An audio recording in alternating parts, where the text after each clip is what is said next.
Thank you. Good afternoon, everyone. How are you doing? Yes? Excellent. My name is Christian, and I'm the music director of the Lakes Area Music Festival, and it's such a joy to welcome you all here to the Gitchesibe Music Center here in Brainerd. So thank you so much for being here with us. Bravo.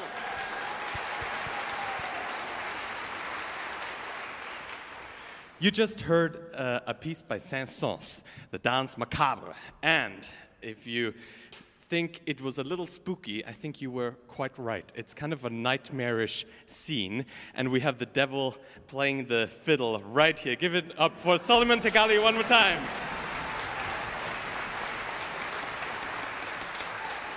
It's ghostly, it's seductive, it's kind of spooky, and we have also the skeletons being played by Brad there on the xylophone. The skeletons dancing. It's very fitting now if you think about the last piece on the program, The Composer Is Dead, that we're going to play for you. But first, up next, it's my absolute joy to welcome 5 budding conductors to the stage. So please give a huge round of applause to five kids from the Explore Music program. Bravo! Come here.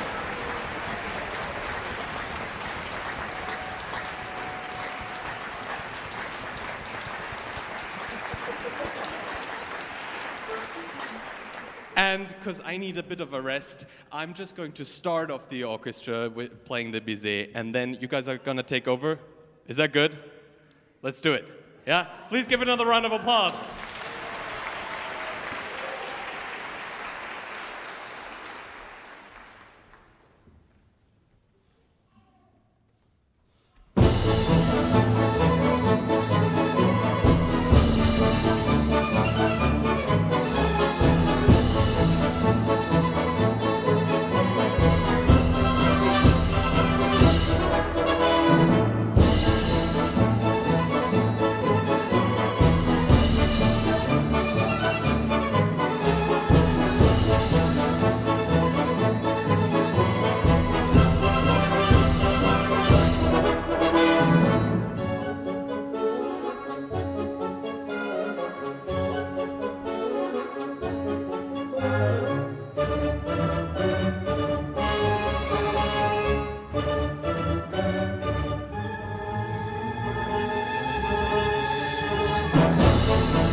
Fantastic. I'm out of a job, so there we go. Tomorrow, I'll see you in rehearsal. Excellent. Give it another round of applause, please. Bravo.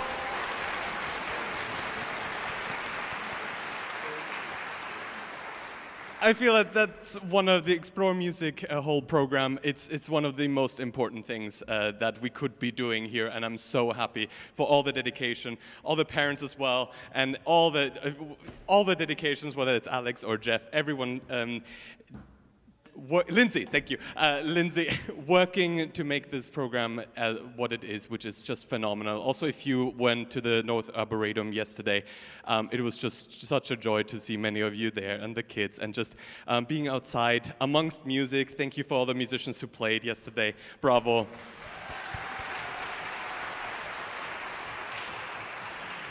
It's so wonderful. Now, for the next piece, and this is the big piece on the program, so to speak, our symphony on the program, is a piece by Nathaniel Stookey. It's The Composer is Dead. And for this, it's my pleasure to welcome Jeff Andrews to the stage.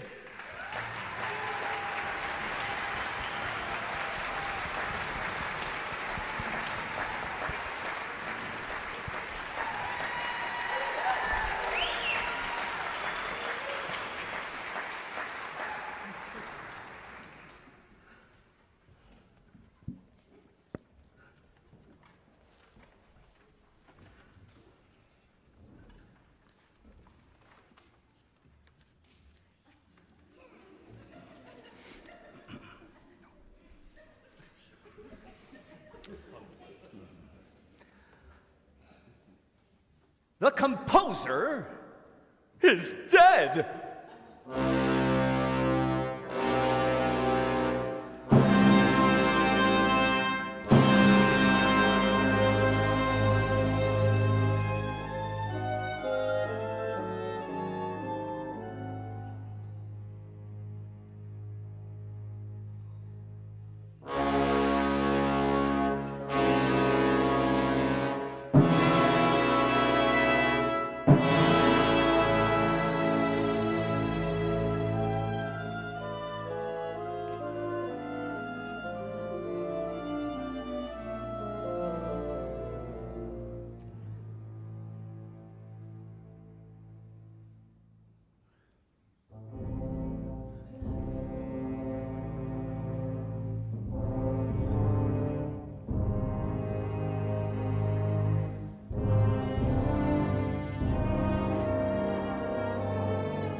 Composer is a word which here means a person who sits in a room muttering and humming and figuring out what notes the orchestra is going to play. This is called composing. But last night, the composer was not muttering. He was not humming. He was not moving or even breathing. This is called decomposing.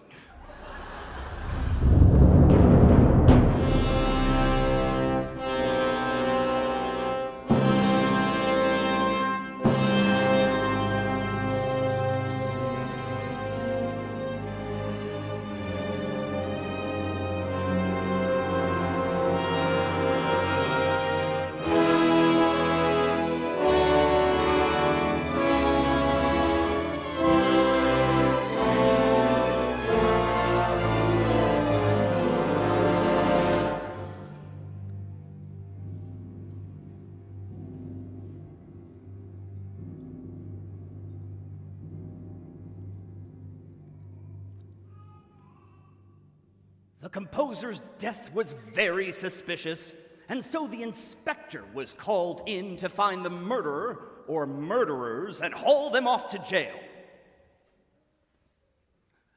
I will begin by interviewing all the usual suspects, the inspector said. Like all people in his line of work, the composer had many enemies lurking in the orchestra.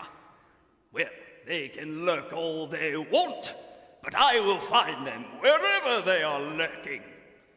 I will find them if they're lurking in the strings.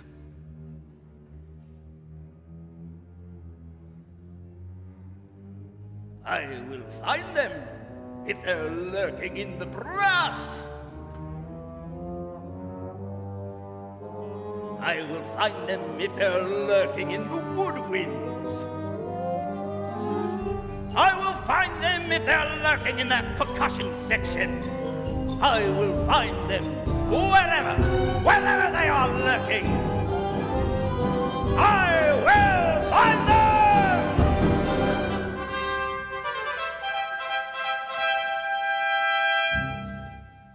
The inspector was very handsome and intelligent. Not unlike myself. I swear on my own intelligence and good looks, the inspector said, I will solve this crime against humanity and or classical music. And with an intelligent, if somewhat flamboyant gesture, he reached into his pocket and took out the notebook he used for all official business.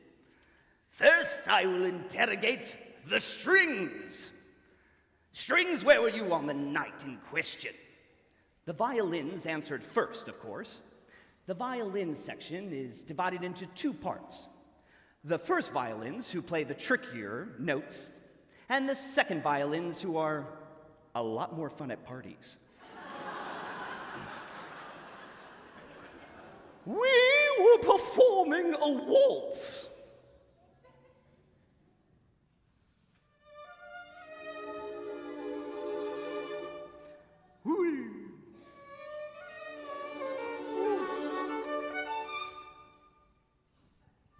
We played graceful melodies, so the ladies and gentlemen could spin around and around and around until they felt dizzy and a bit nauseous. This kept us busy all night.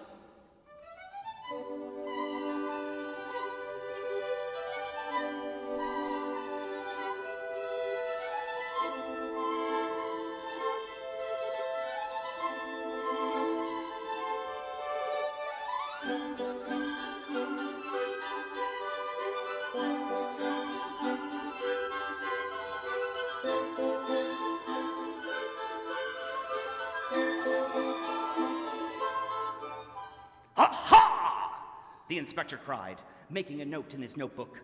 Perhaps you murdered the composer for making you play so much. Don't be ridiculous, said the violins. Violins are the stars of any orchestra. If we killed the composer, we would have to find work at square dances and romantic restaurants. Ooh. That's true, the inspector admitted. But what about you, cellos and basses? The cellos and basses sighed.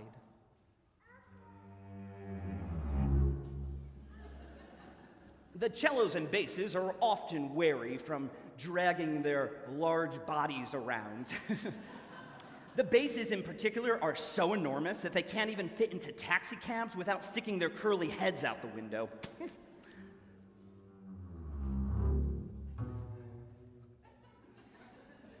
We were providing accompaniment, they said. You can't waltz without a reliable 1, 2, 3, 1, 2, 3. It's boring but steady work.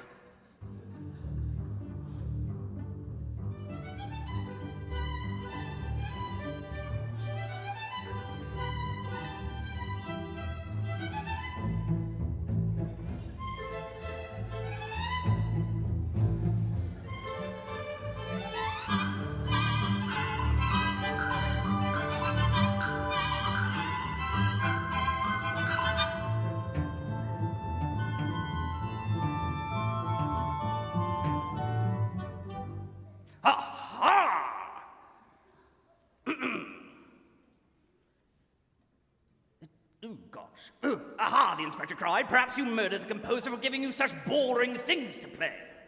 On the contrary, the cellos and basses said, we don't feel the need to show off like certain string instruments we could mention. Well, I guess that takes care of the strings, the inspector said. Oh, the violas. I forgot about you. Everyone forgets about us, said the violas bitterly.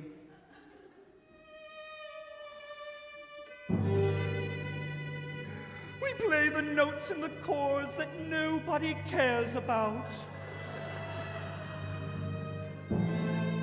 We play crucial melodies that nobody hears.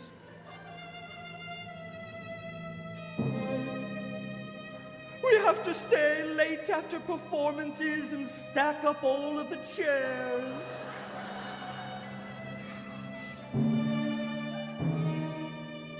We spent last night feeling sorry for ourselves as usual.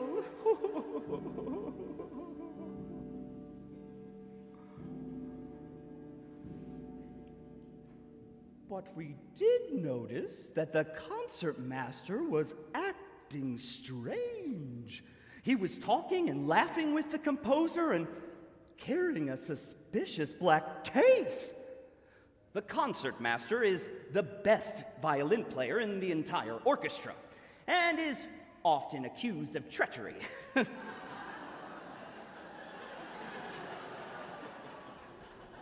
I was talking with the composer about my cadenza, he said, using a word which here means fancy solo part. I'd never murder someone who is giving me such an excellent opportunity to show off.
That's enough strings.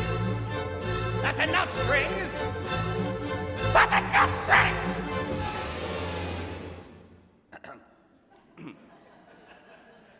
You all have very good alibis, the inspector said, taking notes in his notebook. But the composer is still dead.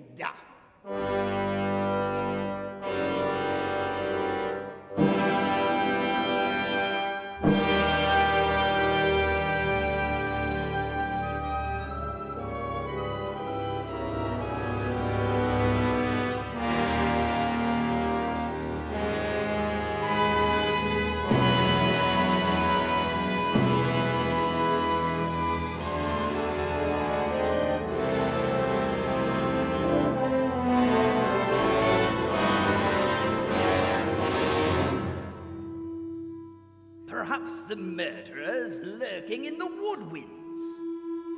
Where were you last night, woodwinds? Speak up, speak up!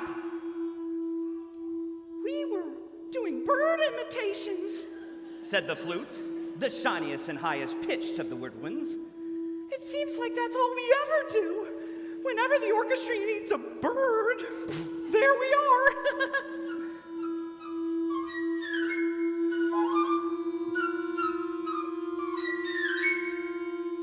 Aha! The inspector cried.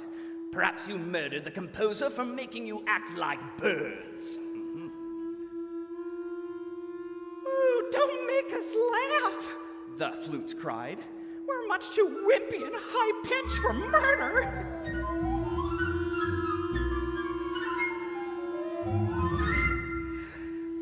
Ask the reed instruments. They're much sneakier than us. Sneaky, said the clarinets. We're not sneaky. By the way, Inspector, that is a very handsome jacket you are wearing. Oh, well, thank you, said the inspector. Such shiny buttons, said the bassoon. You think so? The inspector said, blushing slightly. And the color is very flattering, said the oboes. Really? The inspector said, twirling around. That's very kind of you to say so. But why are you giggling, flutes?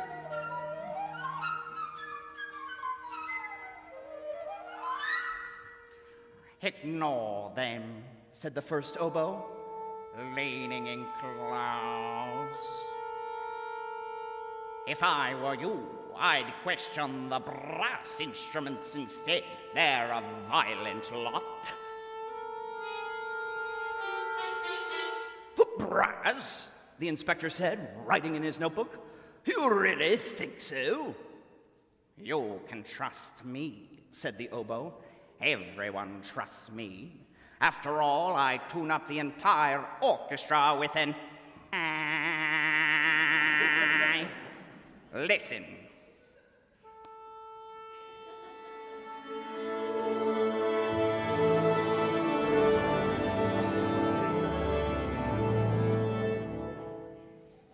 Well, you can't argue with that, the inspector said.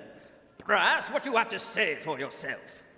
Last night was incredibly important for us, proclaimed the trumpets in a boisterous manner, a phrase which here means loudly with a certain arrogant rudeness. We announced the arrival of kings and presidents. We led soldiers into battle and held a parade when they got home. Our ears are still ringing from all the ruckus.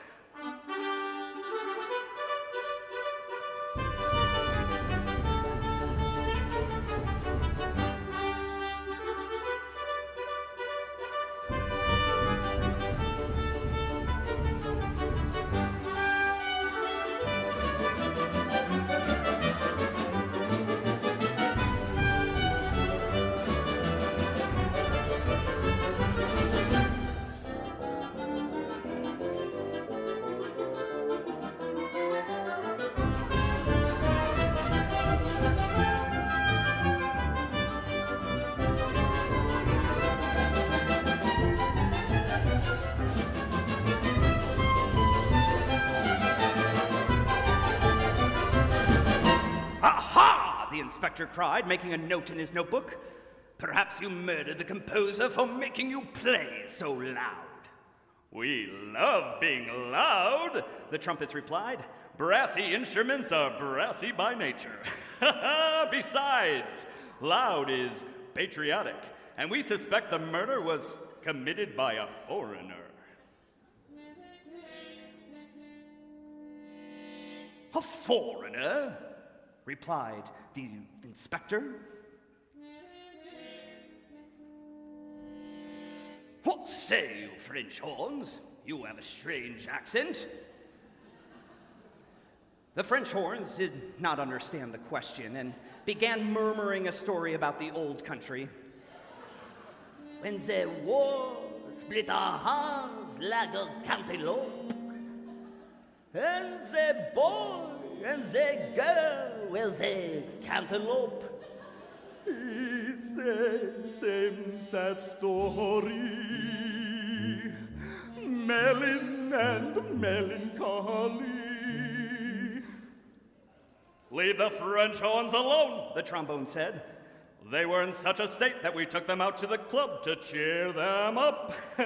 We ordered a few bottles of expensive wine and then took the stage, swinging and dancing until dawn.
Percussion instruments can do. We drummed, we percussed, we employed xylophoniness and symbolism. We heard the beat and beat the herd. We struck up and got down. We conquered the concert, battered the band, agitated the audience, rattled the roof, and got the phone numbers of several very attractive young sailors. By then, we were too exhausted to commit murder.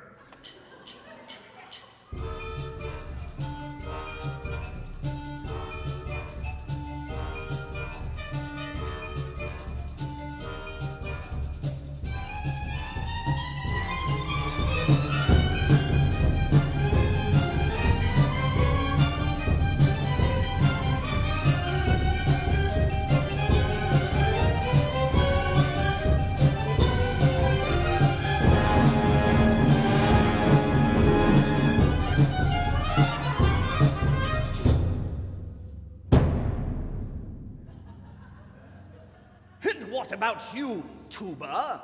The inspector said. Were you involved in these distasteful shenanigans? No, the tuba said. I'm a single lady. I was home all night, playing cards with the landlady, the harp, taking sips of warm milk from a little blue cup.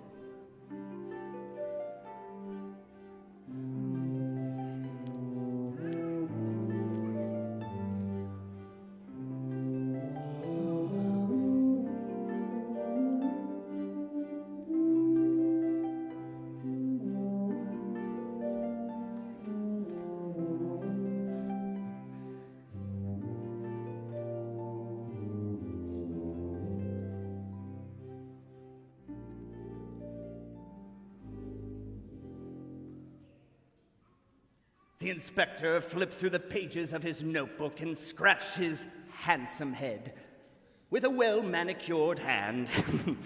I'm utterly baffled, he said. I have questioned all of the instruments in the orchestra, and none of them seems to be the murderer. The violins waltzed. The cellos and basses provided accompaniment. The violas mourned their fate, while the concertmaster showed off. The flutes did bird imitations repeatedly, and the reed instruments had the good taste to admire my jacket. The trumpets held a parade in honor of all the great nation. All the French horns waxed nostalgic about something or other. The trombones had too much to drink. The percussion beat the band. And the tuba stayed home playing cards with her landlady, the harp, taking sips of warm milk from a little blue cup. But the composer is still dead.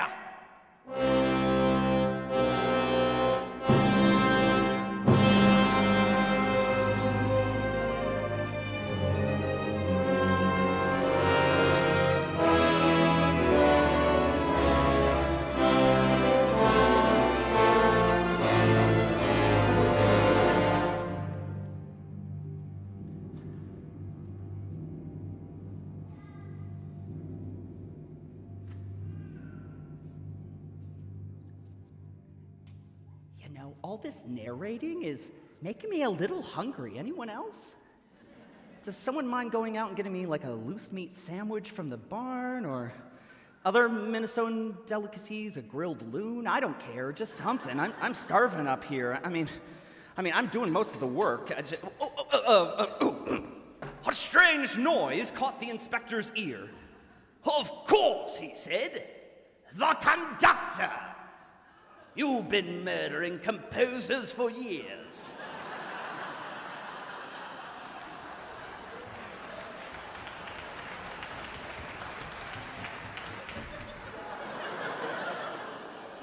In fact, wherever there's a conductor, you're sure to find a dead composer.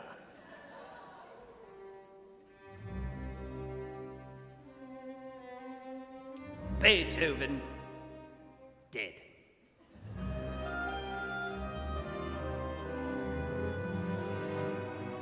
Bach, dead. Brahms, dead. Mozart, dead. Haydn, dead. Schubert, unfinished but dead. Mahler,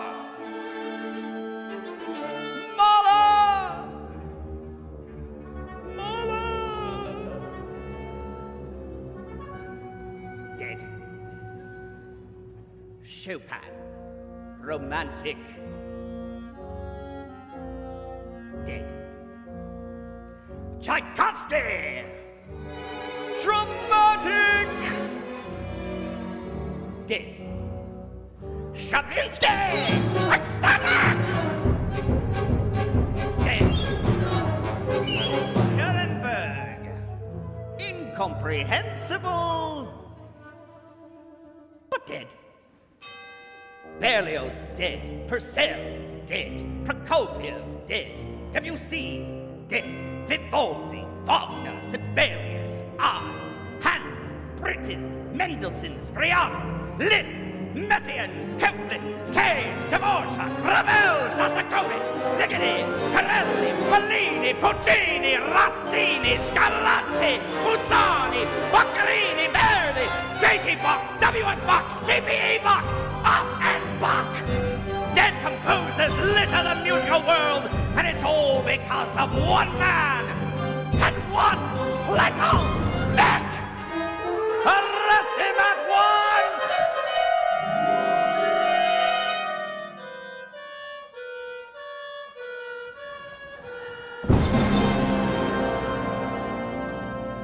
Not so fast, said the entire orchestra in unison. The conductor didn't work alone. All of us have butchered a composer at one time or another. But we also keep composers alive. Without strings and woodwinds, without brass and percussion, why, there'd be no composing at all.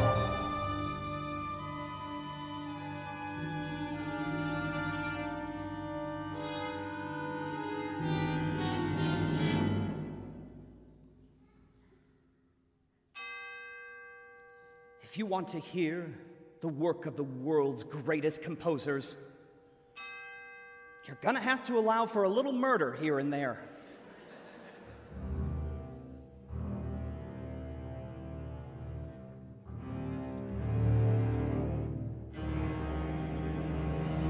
But that's injustice! Cried the inspector. Those who want justice, said the orchestra, can go to the police. But those who want something a little more interesting should go to the orchestra!